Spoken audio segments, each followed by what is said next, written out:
Olá, tudo bem? Sou o professor Hélio e vou acompanhá-lo no estudo de teoria de voo para helicópteros, com a finalidade de prestar a banca para a ANAC do PPH.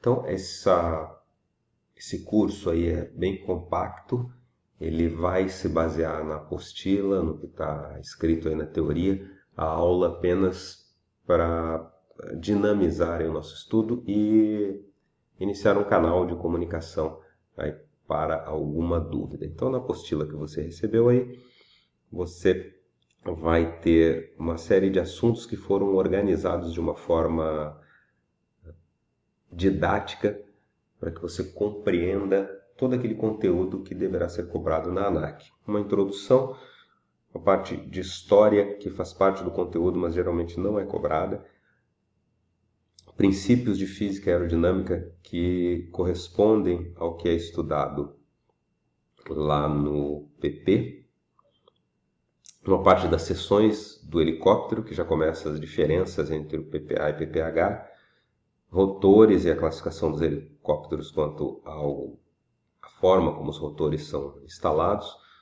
a performance de voo, algumas coisas são semelhantes do avião, outras não, e comandos de voo. Na segunda parte, nós vamos ver alguns efeitos e princípios de voo e a parte de emergência e limitações, a parte de manutenção é mais voltada para mecânicos.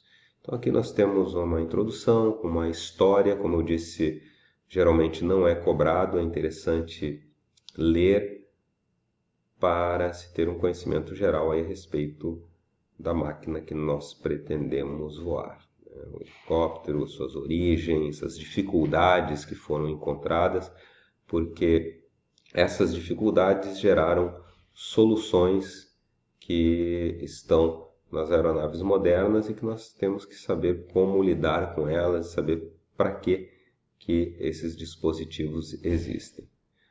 Aqui nós temos um princípio de física que também é importante, é o que você estudou na escola, provavelmente viu no curso de PPA, ressaltando aqui as leis de Newton, né? A primeira lei, a lei da inércia, que o corpo continua em seu estado de repouso ou de movimento retilíneo uniforme, caso não existam forças atuantes sobre esse corpo. A segunda lei já é o princípio fundamental da dinâmica, que relaciona a força com a massa no resultado da aceleração. A mudança de um movimento no corpo é proporcional à intensidade da força imprimida e na direção do sentido da força, né, faltou aí no enunciado dizer que é inversamente proporcional à massa do corpo.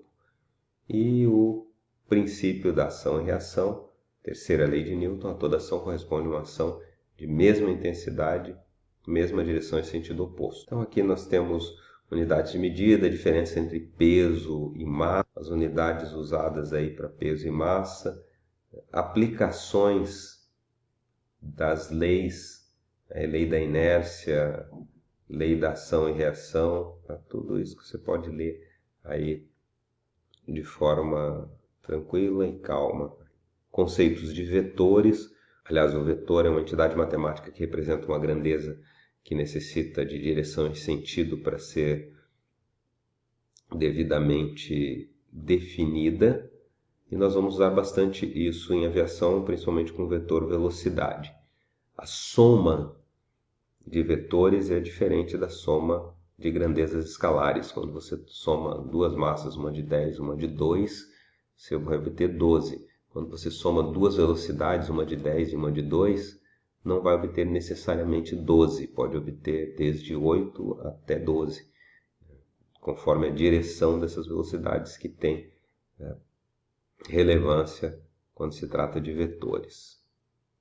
A pressão é a unidade de força por unidade de área. Pressão atmosférica é extremamente importante para a gente na aviação. Aqui é interessante você ler a parte que fala das unidades de pressão. E o nosso movimento circular, bastante utilizado aí no helicóptero, nas asas rotativas. O rotor do helicóptero usa direto o movimento circular com suas forças centrípeta, força centrífuga, que é uma força aparente, velocidade tangencial, período, frequência, tá? E aqui no nosso livro didático, aqui na nossa apostila, nós temos todas essas forças explicadas, bem como o torque. O torque está intimamente relacionado ao movimento rotacional. A força, quando aplicada em uma massa, causa movimento, aceleração. Mas se essa massa tiver a possibilidade de girar em torno de um eixo, nós vamos medir o resultado dessa força pelo seu torque. Isso aqui também se usa direto no helicóptero. Efeitos giroscópicos, isso aqui é o que vai atuar diretamente nos comandos de voo do helicóptero. Quando você tem uma massa girante, ela tem dois efeitos que são a rigidez e a precessão. A rigidez é a tendência a manter o eixo de giro. Se você aplicar uma força tentando tirar a massa daquela posição, ela vai tender a manter o eixo na sua posição. E a precessão é a que é mais difícil de se compreender, ela foge um pouco ao nosso conceito normal, porque ela trata com a manutenção do momento angular e vai se dar a 90 graus. Se eu tenho uma massa girante e aplico uma força em um determinado ponto, eu vou ter o resultado dessa força 90 graus adiante. Então aqui eu tenho explicado bem direitinho na apostila como isso funciona, e aqui um efeito, e nós vamos ver lá no rotor do helicóptero porque é que as forças devem ser atuadas com 90 graus de defasagem para obtermos o movimento desejado. Quando tratamos de energia, aqui nós falamos principalmente em conservação de energia, devemos entender a relação entre energia, trabalho e potência.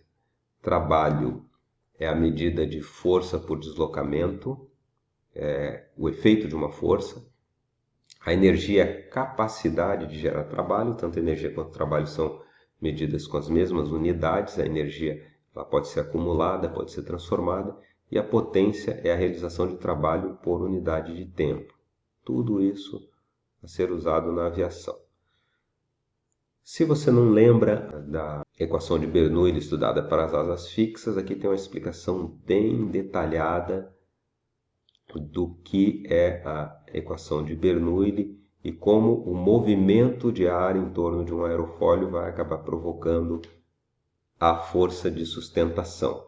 Nós entramos em aerodinâmica, aqui com as forças atuantes em um aerofólio e a variação dessa força quando nós mudamos ângulo de ataque, ângulo de incidência, ângulo de atitude. É interessante também conhecer isso aqui, que já é de conhecimento da aviação de asa fixa, definição de ângulo de ataque, o ângulo formado entre a corda do aerofólio e o vento relativo, o ângulo de incidência, que no avião de asa fixa é um ângulo fixo, formado entre a corda e a referência de fixação. No avião de asa fixa, entre a corda e o eixo longitudinal. Na aeronave de asas rotativas, entre a corda e o plano do rotor. Mas ele pode ser alterado e é isso que vai nos dar a possibilidade de ter os comandos de voo. E o ângulo de atitude formando entre o eixo longitudinal da aeronave e a linha do horizonte, né, a posição da aeronave ou do helicóptero. Aqui uma aplicação do princípio de Bernoulli no aerofólio que vai explicar a força de reação aerodinâmica que vai se decompor em sustentação e arrasto.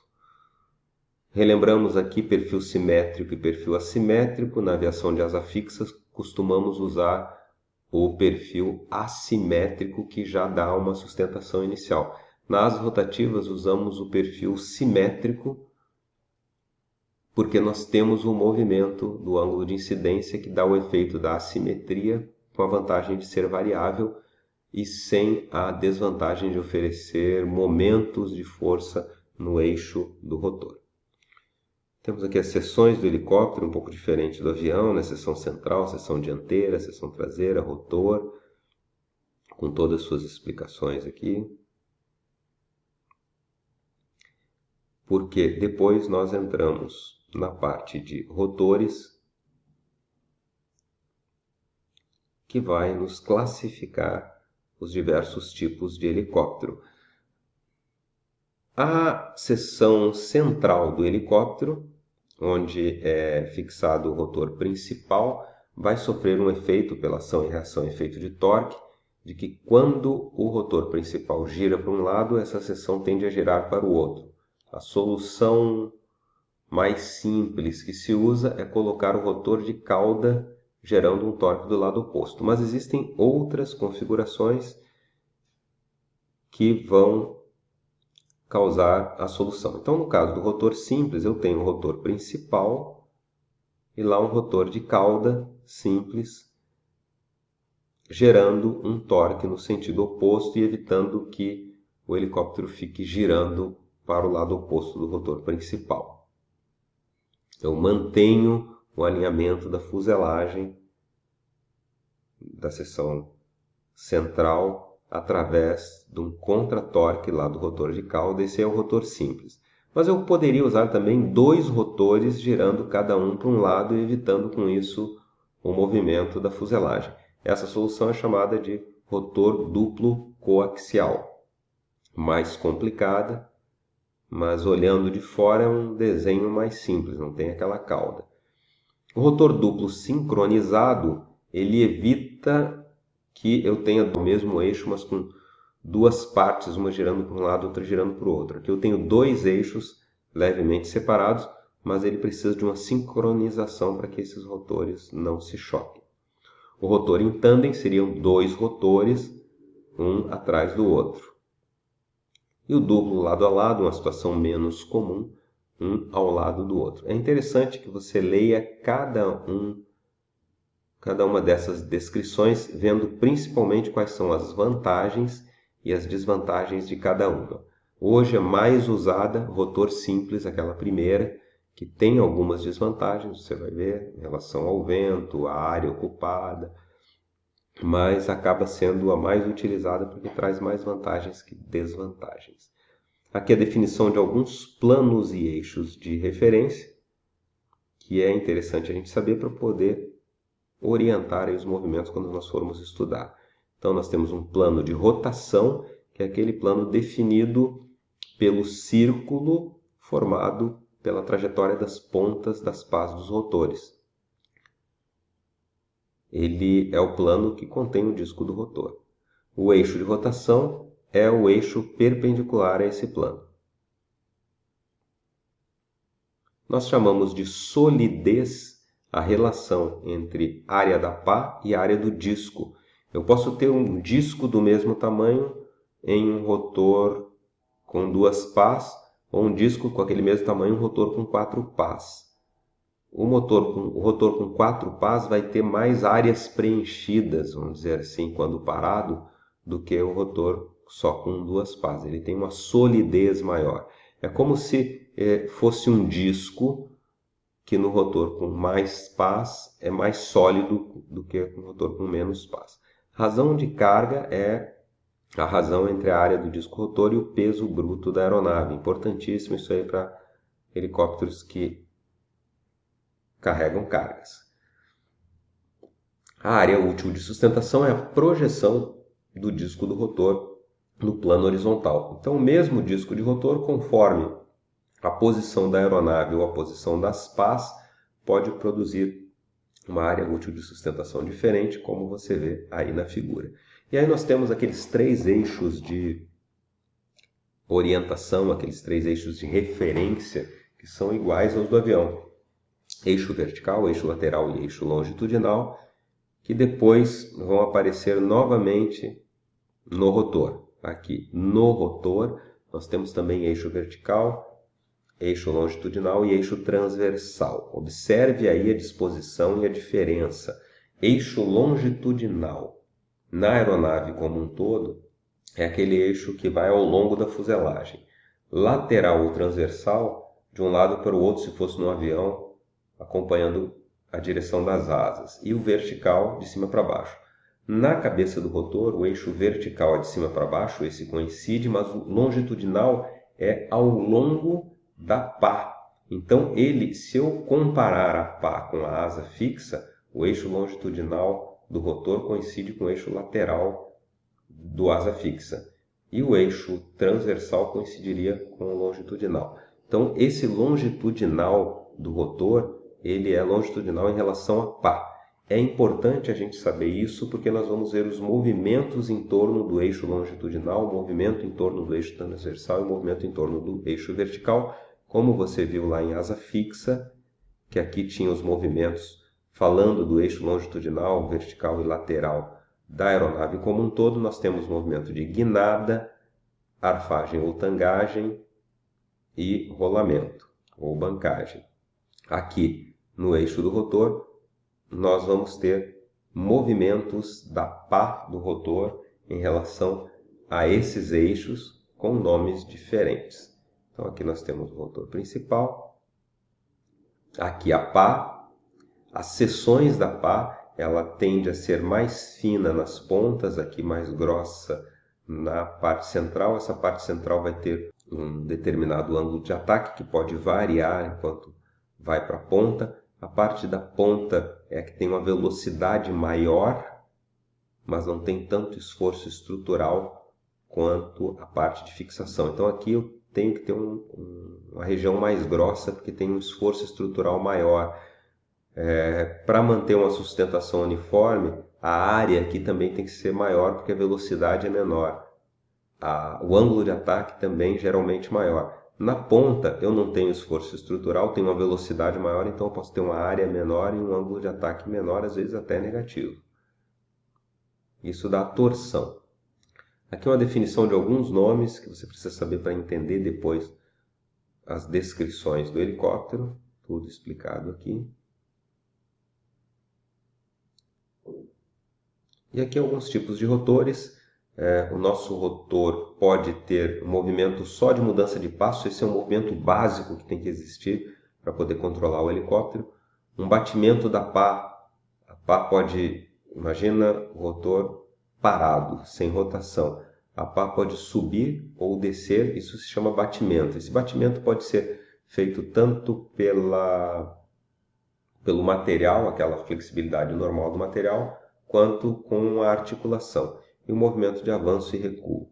Alguns helicópteros têm só o movimento de mudança de passo, de rotor rígido, outros motor semi-rígido, além da mudança de passo tem o batimento, e o rotor articulado possui todos os movimentos.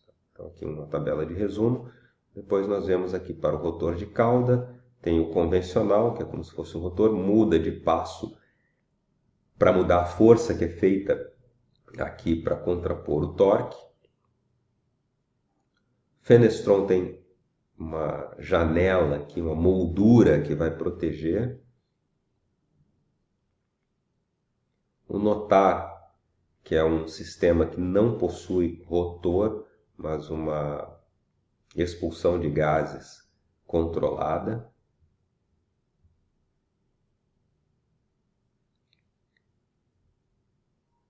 E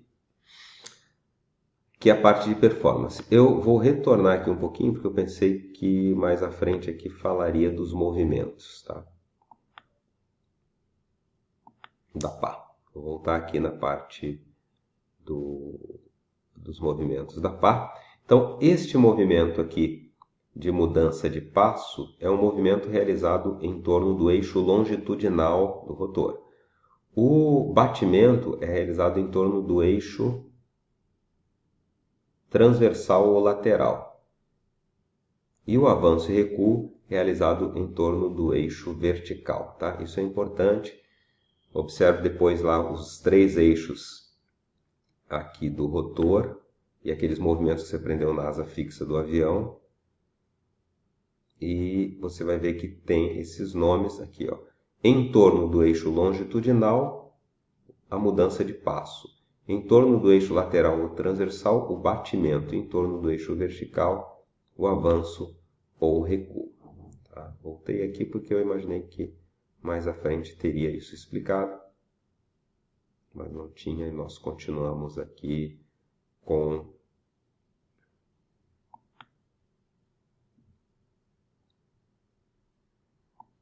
performance de voo. Então aqui nós temos um voo pairado sem vento, eu devo ter a sustentação igual ao peso.